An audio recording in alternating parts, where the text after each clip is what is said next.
പ്രധാനമായിട്ട് ഫുട്ബോളിനോട് ചേർത്തിട്ട് ഒരുപാട് പ്രവചനങ്ങളുടെ കാലം കൂടിയാണ്. പോർച്ചുഗൽ വേഴ്സസ് അർജന്റീന ഫൈനലിൽ വരണം. കാരണം വെച്ചാൽ ഒരു സൈഡിൽ മെസ്സിയും ഒരു സൈഡിൽ റൊണാൾഡോയും ഉണ്ടെങ്കിൽ ഈ വേൾഡ് കപ്പ് അല്ലെങ്കിൽ ഫുട്ബോൾ ആരാധകർക്ക് അതൊരു പൂർത്തീകരണമായിരിക്കും.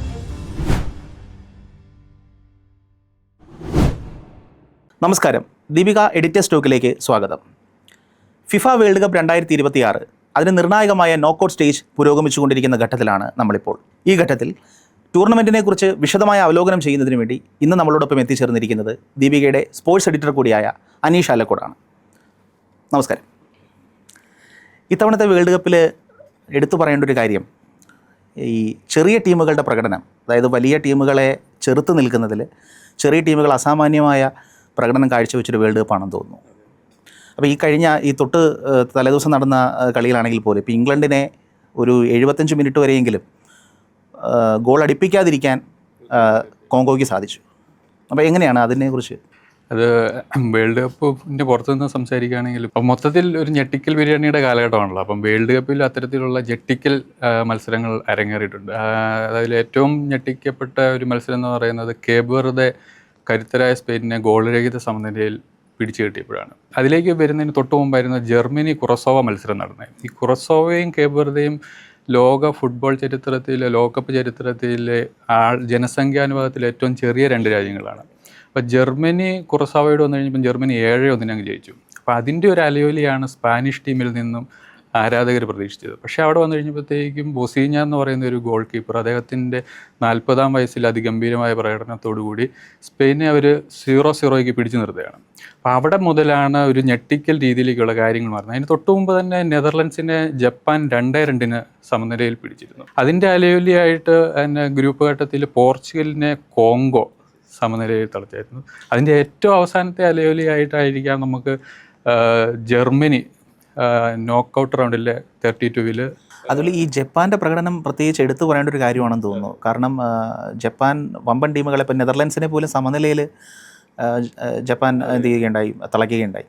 അപ്പോൾ എല്ലാവരും പ്രെഡിക്റ്റ് ചെയ്തൊരു കാര്യം എന്ന് വെച്ച് കഴിഞ്ഞാൽ, ഇപ്പോൾ ബ്രസീലിനെ നമുക്കറിയാവുന്നതാണ്, ഫസ്റ്റ് ഹാഫിൽ നല്ല രീതിയിൽ ജപ്പാൻ ഒരു പ്രകടനം കാഴ്ചവെച്ചിരുന്നു. അതിനുശേഷം സെക്കൻഡ് ഹാഫിലെത്തിയപ്പോഴാണ് ബ്രസീലിനെ സംബന്ധിച്ച് ബ്രസീൽ ഗോൾ മടക്കുന്നതും ബ്രസീലിന് ആധിപത്യം തിരികെ കിട്ടുന്നതും, ഗെയിമിലേക്ക് കിട്ടുന്നത്. അപ്പം സ്വാഭാവികമായിട്ടും അപ്പോൾ എന്തുകൊണ്ടായിരിക്കും ജപ്പാൻ ഇത്രയും നല്ലൊരു പ്രകടനം കാഴ്ചവെക്കാൻ സാധിച്ചത്? എന്തുകൊണ്ടായിരിക്കും ജപ്പാൻ ഈ ലോകകപ്പിൽ മാത്രമല്ല ഇത്തരത്തിലൊരു ശ്രദ്ധേയമായ പ്രകടനം കാഴ്ചവെക്കുന്നത്? അവർ കഴിഞ്ഞ ലോകകപ്പിലാണെങ്കിലും സ്പെയിനും ജർമ്മനിയും ഉൾപ്പെട്ട ഗ്രൂപ്പിൽ നിന്ന് നോക്കൗട്ടിലേക്ക് കയറിയ ഒരു ടീമാണ്.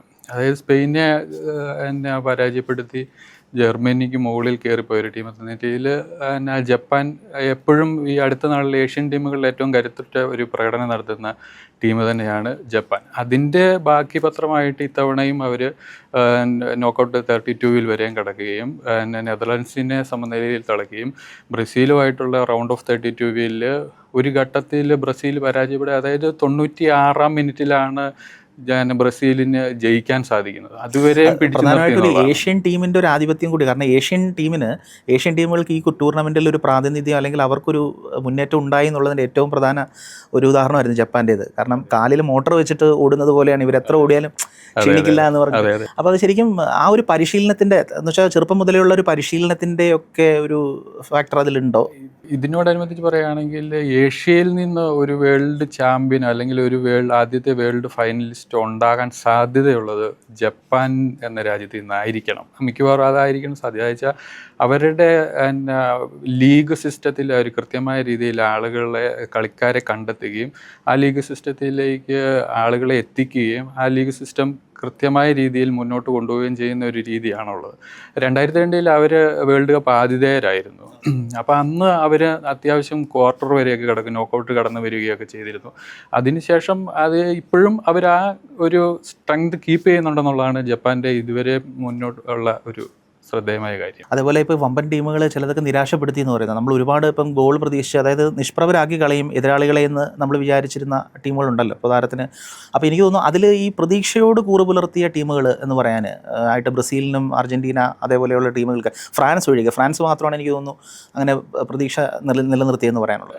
ഇത് പ്രതീക്ഷ നിലനിർത്തിയെന്ന് പറയുന്നത് ഫ്രാൻസ് നിലനിർത്തിയിട്ടുണ്ട്, അർജൻറ്റീന നിലനിർത്തിയിട്ടുണ്ട്, ബ്രസീൽ ഒരു ഘട്ടം വരെ ബ്രസീലിനെ കുറിച്ച് സംസാരിക്കുമ്പോൾ സ്വാഭാവികമായിട്ടും പഴയ ബ്രസീലല്ല ഇപ്പോഴത്തെ ബ്രസീൽ. ബ്രസീൽ എപ്പോഴും ഒരു 4-3-3 ഫോർമേഷനിലാണ് അവർ വേൾഡ് കപ്പ് നേടിയതെല്ലാം. ബ്രസീലിനും ഇതേ കണക്കത്തെ ഒരു ഡിഫിക്കൽട്ട് കാലഘട്ടം ഉണ്ടായിരുന്നു. 1958, 62, 70 കാലഘട്ടങ്ങളിൽ പെലെയുടെ കാലഘട്ടത്തിൽ വേൾഡ് കപ്പ് നേടിയതിനു ശേഷം അവർക്കൊരു 4ാമത്തെ വേൾഡ് കപ്പ് ലഭിക്കാനായിട്ട് 94 വരെയും കാത്തിരിക്കേണ്ടി വന്നു. ഈ കാലഘട്ടത്തിനിടയിൽ ജർമ്മനി, ഇറ്റലി, ഇവരെ എന്തിനേറെ അർജൻറ്റീന പോലും കപ്പ് നേടിയിട്ടുണ്ട്. അപ്പോൾ അത്തരത്തിൽ നോക്കിക്കഴിയുമ്പോൾ ഇപ്പോഴത്തെ ബ്രസീൽ എന്ന് പറയുന്നത് ഒരു പരിശീലകൻ എന്ന് പറയുന്ന ഒരു വ്യക്തി, അതായത് കാർലോ ആഞ്ചലോട്ടിയുടെ തന്ത്രങ്ങളിലൂടെ മാത്രം സഞ്ചരിക്കുന്ന ഒരു ബ്രസീലാണ്. അതാണ് ജപ്പാനെതിരായ റൗണ്ട് ഓഫ് 32-ന്റെ സെക്കൻഡ് ഹാഫിൽ കണ്ടത്. ആദ്യ പകുതിയല്ല, ആദ്യ പകുതി സ്വാഭാവികമായി ആദ്യ പകുതിയിൽ ഗോൾ അടിച്ചപ്പോഴും ഒരു കുലുക്കവും ഇല്ലാതിരുന്നത് ആഞ്ചലോട്ടി മാത്രം. അതെ. അത് ആരാധകരെല്ലാം വിരളി പിടിച്ചിരുന്നു. കാരണം എന്ന് വെച്ച് കഴിഞ്ഞാൽ ബ്രസീലിൻ്റെ ഒരു സ്വതസിദ്ധമായ ശൈലി എന്ന് പറഞ്ഞു കഴിഞ്ഞാൽ കളിക്കാർക്ക് തമ്മിൽ അകലം കൊടുത്ത് ഡ്രിബിള് ചെയ്ത് ഒരു താളത്തിൽ, ഒരു സാമ്പാ താളം അല്ലെങ്കിൽ ആ ഒരു താളത്തിൽ കളിക്കുന്ന ആ കളിയാണ്. അപ്പോൾ അത് കൃത്യമായിട്ട് ജപ്പാൻ ടാക്കിൾ ചെയ്തു. അതായത് പാസിനിടയ്ക്ക് ഇടയ്ക്ക് നുഴന്ന് കയറി പാസ് ബ്രേക്ക് ചെയ്ത് കയറി അത്തരത്തിലാണ് ജപ്പാൻ ആദ്യമേ ഗോൾ അടിക്കുന്നത്. പക്ഷേ സെക്കൻഡ് ഹാഫിലേക്ക് വന്നപ്പോഴത്തേക്കും ആൻസലോട്ടി കളി മൊത്തത്തിൽ മാറ്റി. അപ്പോഴത്തേക്കും കളിക്കാർ തമ്മിലുള്ള അകലം കുറച്ചു. അപ്പം ഷോർട്ട് പാസുകളിലേക്കായി. അതൊരു യൂറോപ്യൻ ഫുട്ബോളിൻ്റെ രീതിയാണ് ഷോർട്ട് പാസ് എന്ന് പറയുന്നത്. ആ ഒരു ഷോർട്ട് പാസ് രീതിയിലാണ് ആഞ്ചലോട്ടി ബ്രസീലിനെ ഇപ്പം മൊത്തത്തിൽ മാറ്റിക്കൊണ്ടിരിക്കുന്നത്. ആ ആഞ്ചലോട്ടിക്ക് ഫസ്റ്റ് 1-ാം മിനിറ്റ് മുതൽ ആ ഷോർട്ട് പാസിലേക്ക് ആ കളി കൊണ്ടുത്തില്ലാഴികയില്ല. അതുകൊണ്ട് ബ്രസീൽ എപ്പോഴും ആരാധകരെ കൃത്യമായി കളി നോക്കി വീക്ഷിക്കുന്ന ആരാധകരെ സംബന്ധിച്ച് ബ്രസീൽ ഇപ്പോഴും ലോകകപ്പ് നേടാൻ ക്വാളിറ്റി ഉള്ള ഒരു ടീം തന്നെയാണ് ആഞ്ചലോട്ടിയുടെ ബുദ്ധി അനുസരിച്ച് നോക്കുമ്പോൾ. പക്ഷേ എനിക്കൊന്ന് ബ്രസീലിൽ എടുത്തു പറയാൻ ഇപ്പം നെയ്മറിനെ സംബന്ധിച്ചിടത്തോളം പരിക്കൊരു വലിയ പ്രശ്നമായിട്ട് നിൽക്കുന്നു. വിനീഷ്യസിൻ്റെ ഫോമിനെ കുറിച്ച് എന്താ തോന്നുന്നത്? കാരണം വിനീഷ്യസ് ഗ്രൂപ്പ് ഘട്ടത്തിൽ സ്കോട്ട്ലൻഡിനെതിരായ ഒരു 15 മിനിറ്റ് മാത്രമേ നെയ്മർ കളിച്ചിട്ടുള്ളൂ. പക്ഷേ നെയ്മർ ഒരു ഘട്ടത്തിൽ ബ്രസീൽ ടീമിൽ വരാനുള്ള യാതൊരു സാധ്യതയില്ലായിരുന്നു. എന്നുവെച്ചാൽ ലോകകപ്പിനുള്ള ബ്രസീൽ ടീമിനെ പ്രഖ്യാപിക്കുമ്പോൾ നെയ്മർ ചിത്രത്തിലേ ഇല്ല. ആഞ്ചലോട്ടിയുടെ മനസ്സിൻ്റെ ഒരു കോണിലും ഇല്ലാത്ത ഒരു താരമാണ് നെയ്മർ.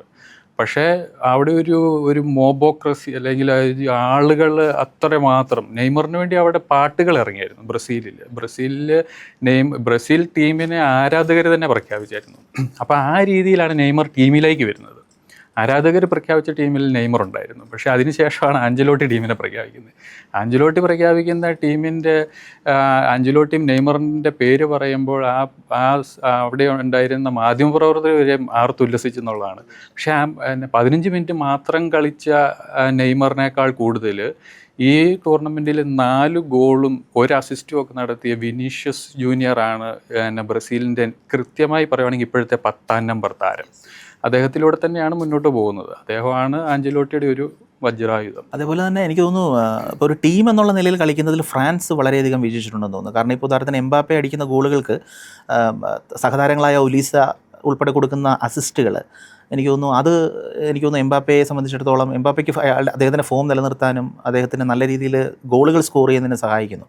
ഇത് പറയാൻ കാര്യം, നമുക്കറിയാം പോർച്ചുഗലിൽ ആദ്യത്തെ മത്സരം നടക്കുന്ന സമയത്ത് അവരുടെ താരമായിട്ടുള്ള റൊണാൾഡോയ്ക്ക് അങ്ങനൊരു പൊതുവെ ഒരു വിമർശനം ഉണ്ടായിരുന്നു. കാരണം അസിസ്റ്റുകൾ ആവശ്യത്തിന് കിട്ടുന്നില്ല, അതുകൊണ്ട് അദ്ദേഹത്തിന് പെർഫോം ചെയ്യാൻ കഴിയുന്നില്ല എന്നുള്ളത്.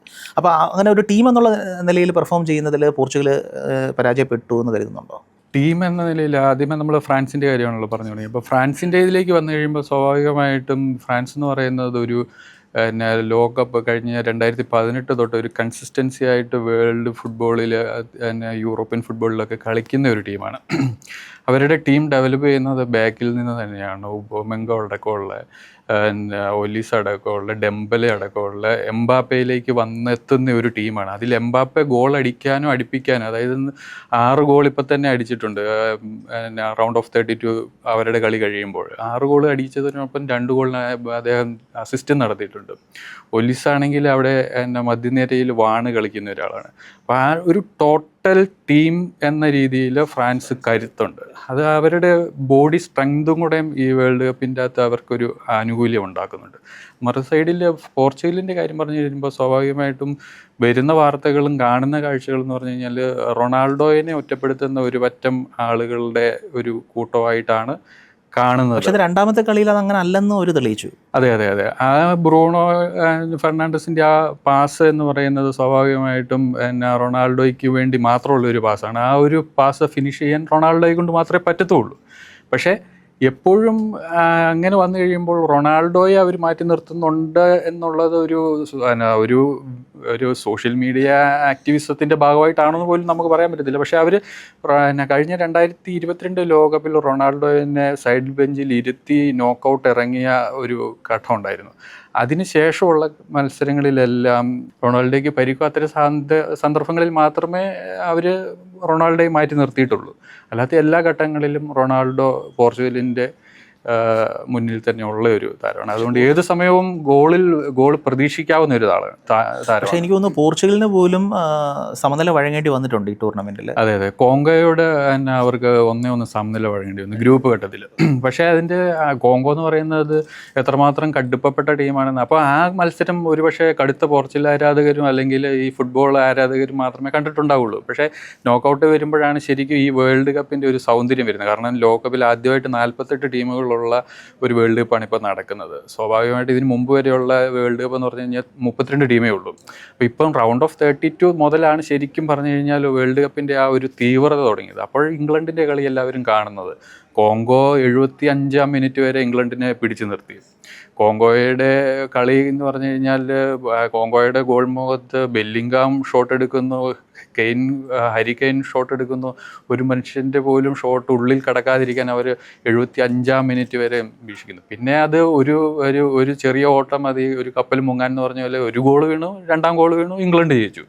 അത് അവസാനത്തെ ഒരു 15 മിനിറ്റും കൊണ്ട് നടക്കില്ല, 10 മിനിറ്റ് 20 മിനിറ്റിനുള്ളിൽ നടക്കുന്ന സാധനമാണ്. അപ്പോൾ എനിക്ക് തോന്നുന്നു എംബാപ്പയ്ക്കൊപ്പം നിർത്താൻ പറ്റുന്ന ഈ ടൂർണമെൻറ്റിൽ എനിക്ക് തോന്നുന്നു, അല്ലെങ്കിൽ അതിന് മുകളിൽ നിർത്താൻ പറ്റുന്ന പ്രതീക്ഷകൾക്കൊത്ത് അല്ലെങ്കിൽ അതിന് മുകളിൽ നിന്ന് പെർഫോം ചെയ്തു എന്ന് പറയുന്ന ഒരു താരം മെസ്സിയാണ് എന്ന് പറഞ്ഞു കഴിഞ്ഞാൽ എന്താ തോന്നുന്നത്? ഈ എംബാപ്പയും മെസ്സിയെയും നമുക്ക് ഒരിക്കലും കമ്പയർ ചെയ്യാൻ പറ്റത്തില്ല. പ്രധാനമായിട്ടും എംബാപ്പ എന്ന് പറയുന്നത് ഒരു പവർ ഫുട്ബോളിൻ്റെ ഒരു വക്താവാണ് ആധുനിക ഫുട്ബോൾ വേൾഡിൽ. പ്രത്യേകിച്ച് രണ്ടുപേരും 2 രാജ്യക്കാരാണ്. 2 രാജ്യം എന്ന് പറഞ്ഞു കഴിഞ്ഞാൽ ഒന്ന് ഫ്രാൻസാണ്, ഒന്ന് അർജൻറ്റീനയാണ്. അർജൻറ്റീന എന്ന് പറയുന്നത് ലാറ്റിൻ അമേരിക്കൻ സൗന്ദര്യ ഫുട്ബോളിൻ്റെ ഒരു ഇപ്പോഴും അത് കീപ്പ് ചെയ്യുന്ന ഒരു പ്രദേശക്കാരാണ്. യൂറോപ്യൻ ഫുട്ബോൾ എന്ന് പറഞ്ഞു കഴിഞ്ഞാൽ ഒരു ടാക്റ്റിക്കൽ ഫുട്ബോളാണ്. സ്വാഭാവികമായിട്ടും അവർ വരച്ചു കൊടുക്കുന്ന ആ പാതയിലൂടെ സഞ്ചരിക്കുകയും വിജയം മാത്രം കാണുകയും ചെയ്യുന്നതാണ്. പക്ഷേ അതിൻ്റെ ഇടയ്ക്ക് നെതർലൻഡ്സ് ഉണ്ട്. ടോട്ടൽ ഫുട്ബോൾ എന്ന് പറയുന്നൊരു വിപ്ലവം കൊണ്ടുവന്ന നെതർലൻഡ്സിനെയൊക്കെ നമ്മൾ സ്മരിക്കുമ്പോഴും ഈ മെസ്സിയുടെ ക്വാളിറ്റി അല്ല എംബാപ്പയ്ക്കുള്ളത്. പക്ഷേ എംബാപ്പയുടെ ഷാർപ്പ് ഷൂട്ടിംഗ് എന്ന് പറയുന്നതാണ് ഇവിടുത്തെ ഏറ്റവും പ്രധാന ഘടകം. എംബാപ്പയ്ക്ക് ഇപ്പം തന്നെ വേൾഡ് കപ്പ് ചരിത്രത്തിൽ എംബാപ്പ 18 ഗോൾ നേടിക്കഴിഞ്ഞു. അത് 18 മത്സരത്തിൽ നിന്നാണ്. മെസ്സി 19 ഗോളേ നേടിയിട്ടുള്ളൂ. വരും കാലത്തിൽ ഒരുപക്ഷെ ഈ ടൂർണമെൻറ്റിൽ തന്നെ മെസ്സിയുടെ ഗോളിനേക്കാൾ കൂടുതൽ ഗോള് എംബാപ്പ നേടിക്കൂടാഴുകയില്ല. അതേസമയം മറുഭാഗത്ത് മെസ്സി എന്ന് പറയുന്ന ഒരു വ്യക്തിയെ മാത്രം കേന്ദ്രീകരിച്ചുണ്ടാക്കിയ ഒരു ടീമാണ്. അതൊരു മെസ്സി ആരാധകരുടെ ടീമാണ്. നമ്മളും മെസ്സി ആരാധകനാണ്, എംബാപ്പെ ആരാധകനാണെന്ന് പറഞ്ഞു കഴിഞ്ഞാലും ആ കൂടെ കളിക്കുന്ന എല്ലാവരും ഒരാളുടെ ആരാധകനാകുക എന്ന് പറയുമ്പോൾ അതാണ് മെസ്സിയുടെ വ്യത്യാസം. ഇപ്പം പ്രധാനമായിട്ടും ഇപ്പം നോക്കൗട്ട് സ്റ്റേജ് പുരോഗമിച്ചുകൊണ്ടിരിക്കുന്ന സാഹചര്യത്തിൽ കപ്പ് ഉയർത്താൻ സാധ്യതയുള്ളൊരു 4 ടീമുകൾ എന്ന് പറയുന്നത് പറയേണ്ടതാണെന്നുണ്ടെങ്കിൽ നമ്മൾ ആരെയൊക്കെ ആയിരിക്കും പറയുന്നത്? അർജൻറ്റീന അതിൽ ഉറപ്പായിട്ടുണ്ടാവും, ഫ്രാൻസ് ഉണ്ടാവും, ബാക്കി 2 ടീമുകൾ ഏതൊക്കെ ആയിരിക്കും എന്ന്? വേൾഡ് കപ്പ് ഇപ്പോൾ ഓരോരുത്തരും ആരാധകർ തന്നെയാണല്ലോ. അപ്പോൾ ആ ആരാധകൻ എന്ന നിലയിൽ പറയുകയാണെങ്കിൽ ഈ വേൾഡ് കപ്പ് റൊണാൾഡോയ്ക്ക് ലഭിക്കണമെന്ന് വ്യക്തിപരമായിട്ട് ആഗ്രഹിക്കുന്ന ഒരു മനുഷ്യനാണ്. കാരണം കഴിഞ്ഞാൽ 2022 ലോകകപ്പിലെ ക്യാച്ച് വേർഡ് തന്നെ മെസ്സിക്കൊരു കപ്പെന്നായിരുന്നു. ഈ 2026 വന്നു കഴിയുമ്പോൾ റൊണാൾഡോയ്ക്ക് ഒരു കപ്പെന്ന് പറയാൻ ആരെയും കാണുന്നില്ല. അതൊരു വിരോധാഭാസമായിരിക്കും. പക്ഷേ വേൾഡ് ഫുട്ബോളിൽ ഏറ്റവും കൂടുതൽ മത്സരം, ഏറ്റവും കൂടുതൽ ഗോളും രാജ്യാന്തര തലത്തിൽ നേടിയ ഒരു മനുഷ്യന് ഒരു കപ്പ് കിട്ടുക എന്ന് പറയുന്ന ഒരു കാവ്യനീതി തന്നെയാണ്. പക്ഷെ അത് മാത്രമല്ലല്ലോ ഘടകം. അപ്പോൾ അങ്ങനെ നോക്കിക്കഴിയുമ്പോൾ മെസ്സി എന്ന് പറയുന്ന ഒരാൾ 2016 വേൾഡ് ഫുട്ബോളിൽ നിന്ന് വിരമിച്ച ഒരാളാണ്. 2016 കോപ്പ അമേരിക്ക ഫൈനലിലെ പരാജയത്തിന് ശേഷം മെസ്സി ഇൻ്റർനാഷണൽ ഫുട്ബോളിൽ നിന്ന് വിരമിച്ചു. അതിനുശേഷം അദ്ദേഹത്തെ തിരിച്ചു കൊണ്ടുവരുവാണ് ചെയ്തത്, ആ രാജ്യക്കാരെല്ലാവരുടെയും അഭ്യർത്ഥനയെ തുടർന്ന്. അങ്ങനെ വന്നു കഴിയുമ്പോൾ ഉണ്ടായ ഒരു മെസ്സിയെ കേന്ദ്രീകരിച്ച് ഒരു 11 ഉണ്ടാക്കുകയും അയാളിലേക്ക് മാത്രം ഒരുങ്ങുകയും ചെയ്യുന്നവരായതുകൊണ്ട് അർജൻറ്റീന വീണ്ടും വേൾഡ് കപ്പ് എടുത്താൽ അത്ഭുതമില്ല. അതുപോലെ തന്നെയാണ് ഫ്രാൻസ്, ഇംഗ്ലണ്ടിന് സാധ്യതയുണ്ട്. ഇംഗ്ലണ്ട് ലോകത്തിലെ ഏറ്റവും കൂടുതൽ ക്ലബ്ബ് ഫുട്ബോളിൻ്റെ വക്താക്കളായ ഇംഗ്ലണ്ടിന് സാധ്യതയുണ്ട്.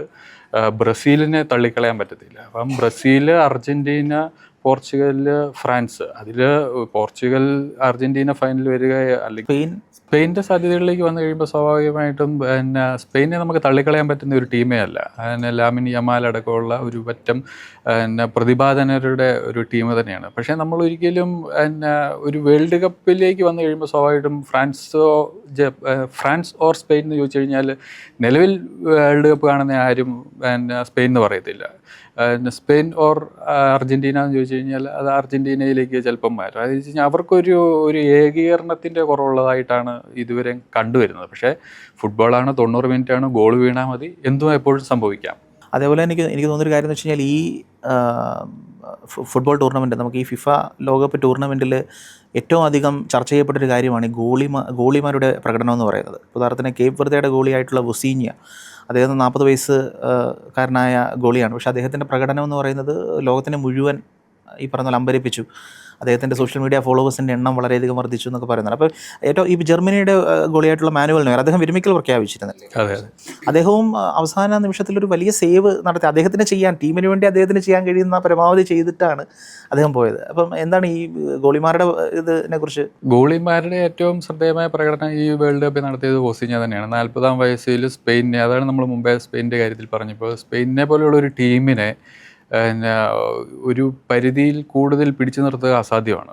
ആ ടീമിനെ ഗോൾ അടിപ്പിക്കാതിരുന്നത് വോസിഞ്ഞയുടെ 40-ാം വയസ്സിലെ അത്യുജ്വല പ്രകടനമാണ്. അപ്പോൾ അതേപോലെ, പക്ഷേ അതിലും കൂടുതൽ സേവ് നടത്തിയവർ ഈ വേൾഡ് കപ്പിലുണ്ട്. ജർമ്മനീനെ നോക്കൗട്ടിൽ പുറത്താക്കിയ പരാഗ്വേയുടെ ഗോളി, റൂം എന്ന് പറഞ്ഞൊരു ഗോളിയുണ്ട്, പരാഗ്വേയുടെ ഗോളി. അദ്ദേഹം 24 സേവ്, ഇപ്പോൾ ഈ അവരുടെ നോക്കൗട്ട് ഘട്ടം കഴിയുന്നതോടെ വരെ 24 സേവ് ഈ വേൾഡ് കപ്പിൽ നടത്തിയിട്ടുണ്ട്. അതേപോലെ സൗദിയുടെ ഓവൈസി, അദ്ദേഹം 17, ജപ്പാൻ്റെ സുസൂക്കി, ഇവരെല്ലാവരും നടത്തുന്നുണ്ട്. പക്ഷേ ഈ വോസീഞ്ഞയിലേക്ക് വന്നു കഴിഞ്ഞപ്പോൾ എല്ലാം ആപ്റ്റായിരുന്നു. ആ ആപ്റ്റ് എന്ന് പറയുന്നത് ജർമ്മനി കുറസാവോയെ കീഴടക്കിയതിന് ശേഷം നടന്ന അതുപോലൊരു വിജയം സ്പെയിൻ കണ്ടിരിക്കുമ്പോഴാണ് വോസീഞ്ഞോയുടെ ഉജ്ജ്വല സേവുകൾ വരുന്നത്.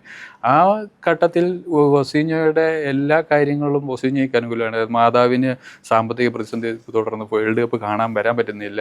അപ്പം സ്വാഭാവികമായിട്ടും അദ്ദേഹത്തിന് സോഷ്യൽ മീഡിയ പുള്ളിങ് ഉണ്ടാകുന്നു. അദ്ദേഹത്തിൻ്റെ മാതാവിനെ അമേരിക്കയിലേക്ക് കളി കാണാൻ കൊണ്ടുവരാനായിട്ട് പൈസ മുടക്കാൻ ആൾക്കാർ വരുന്നു. അങ്ങനെ വന്നു കഴിയുമ്പോൾ എല്ലാം കൊണ്ട് മുൻപത്തെ ലോകകപ്പിൽ സെമി ഫൈനൽ വരെ എത്തിയിട്ട് പരാജയപ്പെട്ടു പോയ ക്രൊയേഷ്യയുടെ ക്യാപ്റ്റൻ ആയിരുന്നെന്ന് തോന്നുന്നു അദ്ദേഹം. ആ സമയത്തും ലൂക്കാ മോഡ്രിച്ച്, അദ്ദേഹത്തിൻ്റെ ജീവിതത്തിനെ കുറിച്ചൊക്കെ ഇങ്ങനെ ചർച്ച ചെയ്യപ്പെട്ടിരുന്നു എന്ന് പറയുന്ന പോലെ. എനിക്ക് അതേ ആ ഒരു സെയിം ഇതിലത്തോട് ആ ഒരു പരിവേഷത്തിൽ കൂടി തന്നെയാണ്. തീർച്ചയായിട്ടും ഈ വേൾഡ് കപ്പ് എക്കാലവും വേൾഡ് കപ്പിൽ ഒരു മികച്ച ഗോൾ കീപ്പർമാർ എല്ലാ വേൾഡ് കപ്പിലും ഉണ്ട്. അതായത് ഇപ്പോൾ മെക്സിക്കോയ്ക്ക് വേണ്ടി കളിക്കുന്ന ഗുയർമോ ഒച്ചോവ വേൾഡ് കപ്പിൽ മാത്രം കളിക്കുന്ന ഒരു ഗോളി എന്നാണ് ഫുട്ബോൾ ആരാധകർക്കിടയിൽ അദ്ദേഹം അറിയപ്പെടുന്നത്. അതിന് മുൻപാണെങ്കിൽ കോസ്റ്റാറിക്കയുടെ കെയ്ലർ നവാസ്, ഇവരെല്ലാം വേൾഡ് കപ്പിന് ശേഷം